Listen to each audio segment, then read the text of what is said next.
Hello semua, hari ni pun panas tapi ada selera nak makan, cuma tak mau apa-apa yang pedas sangat lah. Saya teringat satu resepi braised chicken in tomato sauce, nampak menyelerakan, tapi saya tukar sikit untuk sesuai dengan selera saya lah. Pakai bawang merah, yang ni semua carrot, bawang putih yang diketuk. Saya ambil 3 biji lah kentang, saya potong macam ni, kecil sikit lah.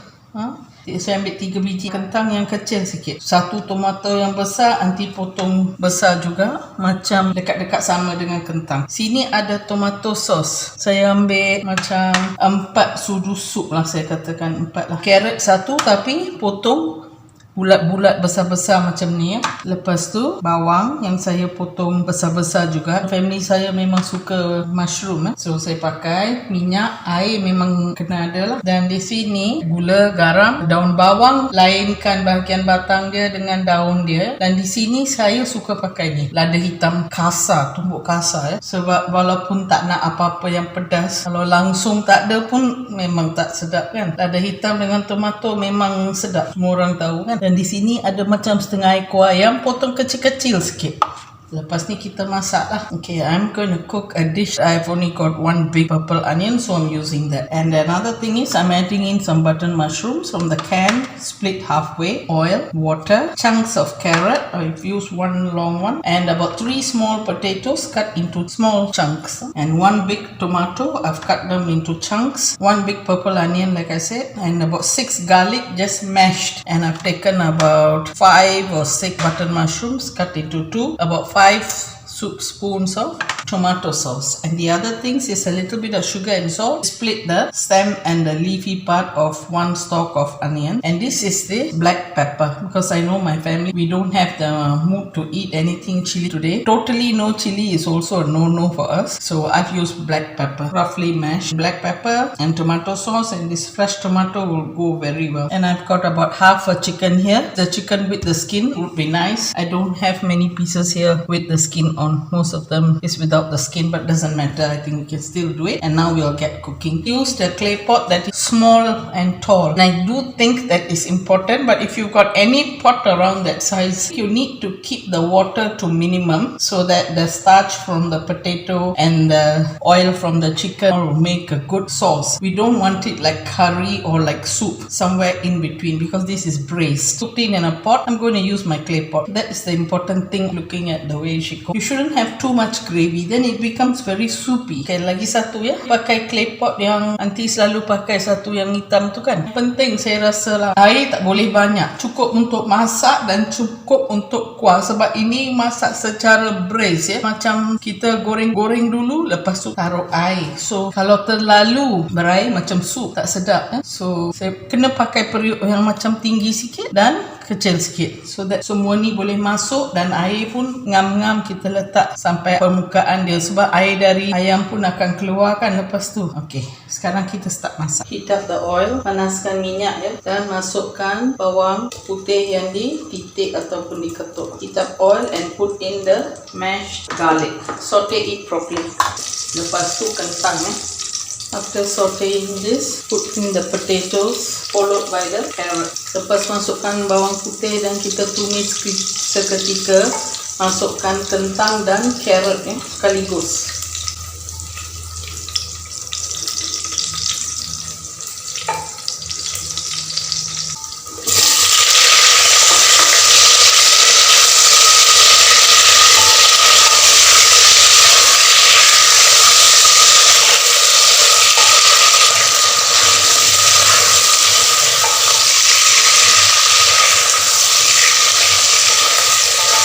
Frying this process is important. Goreng-goreng ni ya, proses ni memang penting untuk kuah dia nanti lekat dekat kentang.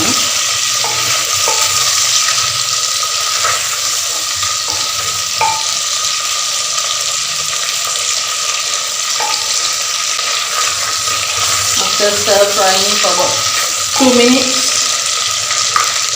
add in the chicken pieces.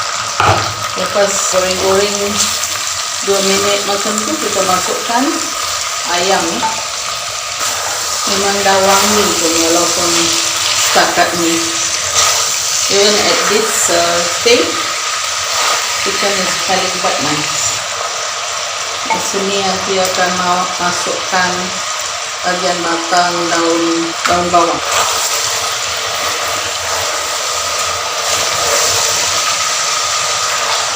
Now put in enough water just till the top of the chicken. Just not over put the water. Okay. Lepas ni nanti akan turunkan api ya. Bila sudah menggelegak, turunkan api dan tutup. Turunkan sampai api medium. After this, when it comes to a boil, I'll reduce it to medium heat and close and cook it for about 10 minutes. I think it's sufficient. Masak selama macam 10 minit lah sebab ayam pun bukan besar sangat, kecil-kecil kan. Saiz dia saya ambil setengah ekor.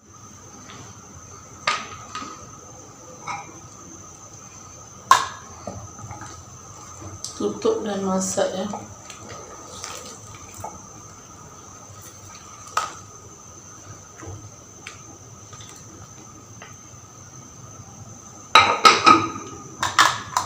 Selama 10 minit turunkan api. For 10 minutes in medium flame.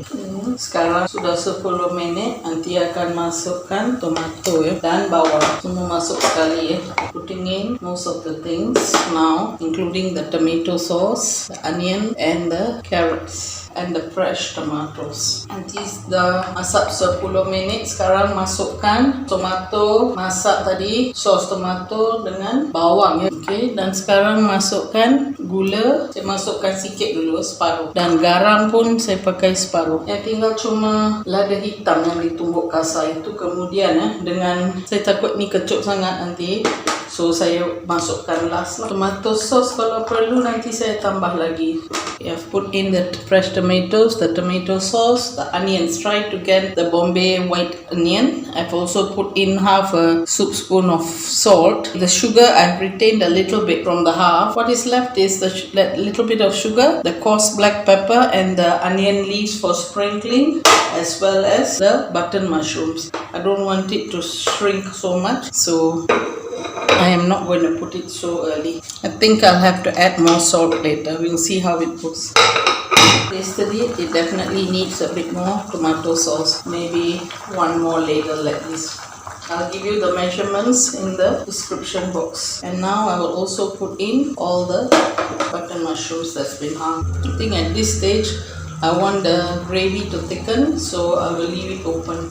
Maybe add a bit more of the tomato sauce. Saya masukkan 1,5 sendok macam ni tomato sauce ya. Dan di sini ada sedikit lagi garam kasar saya masukkan. I'm putting in a bit more coarse salt. Saya masukkan lagi garam, sos tomato dan cendawan butang dalam tin tu ya. Masukkan baki gula. Dan sekarang saya masukkan sedikit garam kasar, lada hitam kasar ya. Sedikit lagi saya akan letak di atas nanti bila kita nak hidang. I'm putting in part of the rough pepper. I'm going to test the potatoes are cooked. The carrot can do with a bit more actually. I'm going to let it evaporate because I find that it's a little too soupy. If you want to use any seasoning you can. Maybe I'll use a little bit of chicken stock and a bit more of this.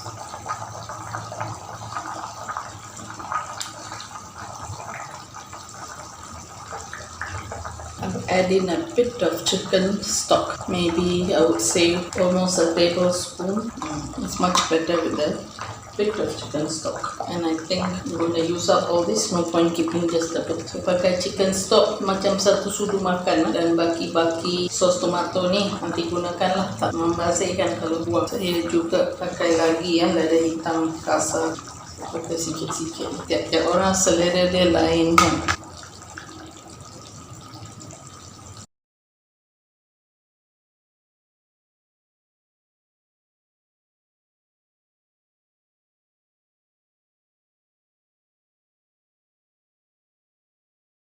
This is chicken braised with tomato sauce. Do try it at home. It's a very light, simple dish. At the same time, if you want soup, you can have soup. But this is just one level next to soup. It is very, very light. So if you just want a nice tomatoey chicken dish, do try this out. Ini adalah satu masakan yang sangat light ya. Sebab tu nanti taruh lada hitam kasar ya. Cubalah di rumah. Kalau macam tak ada selera nak makan, nak sup ayam, tapi kalau nak satu level level lebih daripada sup. Boleh buat ayam dengan sos tomato ni. Memang sedap. Untuk makan light dia memang sedap. So cubalah di rumah dan jangan lupa like, subscribe dan share resepi Aunty. Jumpa lain kali. Bye bye.